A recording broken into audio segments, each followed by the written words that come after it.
Сәлеметсіздер ме? Бүгін жент әзірлейміз. Дәмі өте керемет. Bir жесеңіздер тоқтай алмай қаласыздар.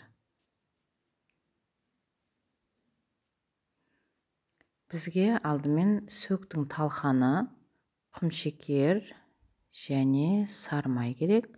Оны жақсылап араластырып аламыз. Жент шай дастарханына қойылатын ұлттық тағам. Негізгі өнімі сөк, яғни сөктің талқанынан жасайды. Женттің құны да, құнары да жоғары, өте тойымды, әрі өте дәмді. Кезінде ол ауқатты отбасылардың дастарханында тұрған, қазір сыйлы қонақтарға, той мерекелерге қойып, өз мәзірлеріңізге қоссаңыздар өкінбейсіздер. Осылай жақсылап қолмен араластырып аламыз. Содан соң сгущенка құямыз. Барлығы көз мөлшерімен жасалынады. Сгущенканы құйғаннан кейін тағы да араластырамыз. Осылай егерде бір-біріне жабыспай құрғақтау болып тұрса, тағы да сгущенка қосып, міне көріп тұрғандарыңыздай қолға жабысатын, көлемін сақтайтын қалыпқа дейін араластырып шығамыз. Дайын болған жентімізді ыдысқа салып, басып барлығын орналастырып шығамыз. Міндетті түрде ыдысқа салудың қажет жоқ. Сықпа құрт сияқты қысып істесеңіздер болады, болмаса кішілеу дөңгелек етіп жасап қойсаңыздар да болады. Осылай барлығын ыдысқа салып басып шықтым.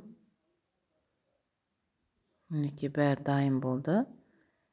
Енді бұның қақпағын жауып, тоңазытқышқа 3-4 сағатқа қойып қоямыз. Bir күн тұрса да болады.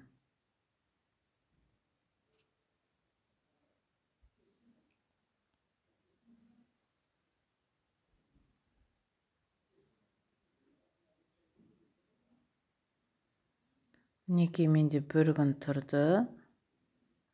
Жентіміз дайын болды. Осылай шетін жайлап босатып шығамыз.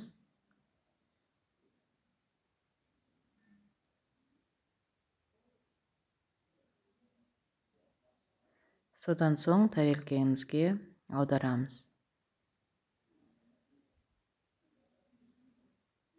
Мінекей қараңыздар, өте әдемі болып шықты. Кескен кезде де өз қалпын сақтап, әдемі болып тұр. Осылай барлығын қажет көлемге кесіп аламыз.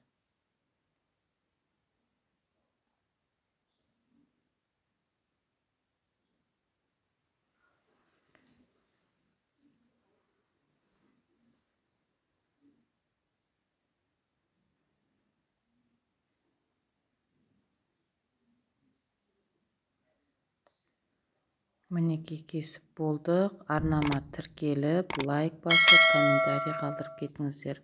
Жасап көріңіздер, өте дәмді. Bir жасасаңыздар, қайта жасай бергілеріңіз келеді. Астарыңыз дәмді болсын.